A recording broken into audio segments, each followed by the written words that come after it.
There's a film I saw, because everyone was raving about it, I thought I had to, when someone told me what it was about, I thought I have to see this. It sounded so stupid, I said I had to see it. And this was this film, Independence Day. Alright? You know, there were the people, oh, it was fantastic, you should have seen the White House blow up. So, this film, you talk about escapism and fantasy. Right? Look at this.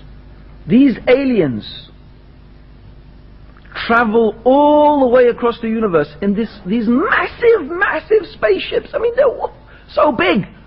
No, there's one big mothership, and from the mothership comes the little ships, and the little ships is nearly as big as a city. And they come to destroy the earth.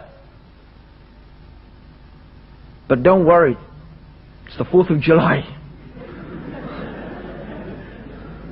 It's the 4th of July, and America, you know, has got a president who just happened to be an ex-pilot in the Gulf War. He's well trained, right? So what happens is, in this amazing film, he has to be Jewish, right? A Jewish young boy, right, decides that the way to get rid of these aliens is by planting a computer virus upon their spaceship. So he gets his floppy disk, on which is written his computer virus, right? Flies up in a captured alien spaceship, which just happens to have a Second World War joystick for flying. They didn't hear, these aliens haven't heard of fly-by-wire, right? Okay? They have just happened, that's very nice, they fly up there, okay? And they plant this computer virus on the alien spaceship. Fantastic, isn't it? These aliens travel all the way across the universe. Can you imagine the technology they must have needed to amass for all of that? Yet in spite of all of this, these aliens didn't have a virus checker aboard their computer system. But don't worry, it's the 4th of July. America's going to save the day. You know, there used to be, when I used to go down to Speaker's Corner, well I still do, there was a little guy, heckler, he's called a heckler. They just come to make nuisance. I must say, he said something very funny once. He said America didn't need to win Vietnam. They didn't need to win the war in Vietnam. He said they won it in the movies. They won it in the movies. You know, Rambo and all the rest of it. Well, what is it? It's fantasy. What sort of miserable person sits down and watches that type of stuff and actually enjoys it? Why? Why do people they go and get drunk? And you know what?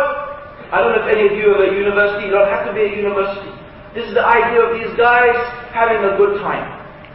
They come home 3 o'clock in the morning, they've come back from a night of drinking. They are violently sick, and they fall asleep, you know, in their own sick. They wake up the next morning. You know, Bruce, I had a really good time last night. However we say it here, right? Or what did we say in England? We had a really good time last night, didn't it? Oh, yeah. Right? And you say to them, really? What did you do? No, I don't remember. That's why I had such a good time.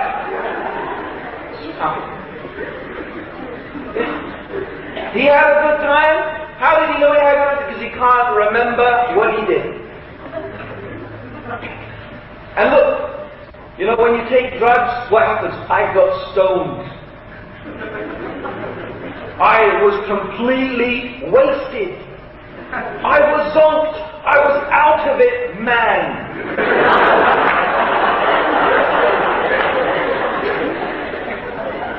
I was floating on cloud 9. But look at these words. Stoned, wasted, out of it. It is describing a state of self-annihilation. That's what it is. When you have reached a state when you have forgotten yourself. When you have removed yourself from yourself. Is this a description of happiness? Is this a description of people who are happy? No. This is not a description of people who are happy. This is a description of people who are desperately running away from reality.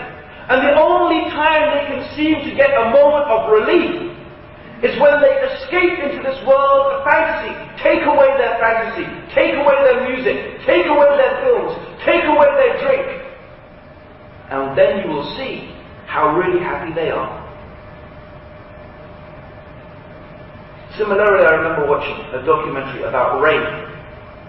I don't know if you had these things in Australia, but in England, it was all a rave to have a rave, right? These guys would like meet up in the middle of the countryside, and then they would just mass there, thousands of them, and they would have music going all night. So one of these things that this guy was at 7 o'clock in the morning. 7 o'clock in the morning, and the guy was still boom, boom, boom, boom, like that, and they were dancing, you know. And this guy was standing there, covered in sweat, soaked through. People died. People died. And this guy was soaked in sweat, there he was, and they asked him, why do you do this? Why have you come here? And he said, you know, I come here, I'm working all week, I come here, and then I dance. And I dance, and I dance, and I dance, and I keep on dancing until I forget myself. I forget myself, and I become lost. And he's describing the state of almost self-annihilation. And this is what it's about, fantasy and escapism. So you have to understand that the consumer society, the society, whose people at the top of this society, the ruling elite, they're the ones who produce the magazines, the fashions, the movies, the alcohol, all these things that you consume consistently and consistently. They're the ones. They don't want you to be happy. They don't want you to be, they need you to be miserable, because miserable people consume. Miserable people need to fill their miserable lives with all of these things to try and make their misery a little bit better.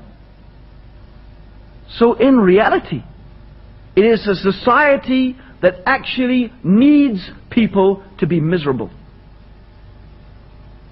It needs them to be miserable. And it knows that.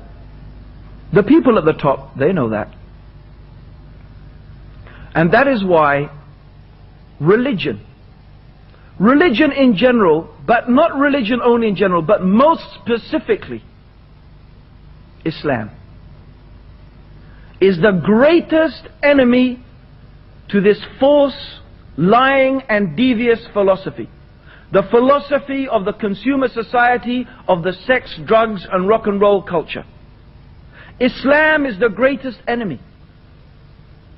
Because Islam gives contentment. People who are content do not consume. Someone who is content, okay, so my Walkman is 25 years old, but it still plays the Quran. It still records the lectures I go to. What do I need a more fancy one for? Someone is content.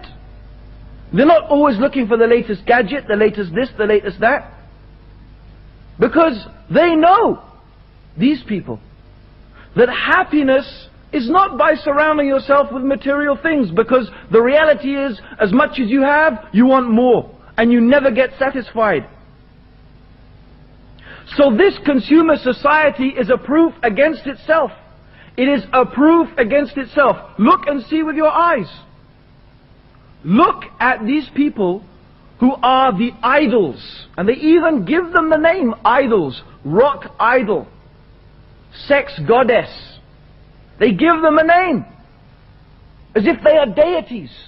And these are the ones they put up in front of you as to say, look, this is what you want to achieve. The stars. They call them the stars because what? They're way up there. In the heavens. The stars. Reach for the stars, they tell you. Huh? They've got everything. They're famous. They're beautiful. They're rich. They've got it all.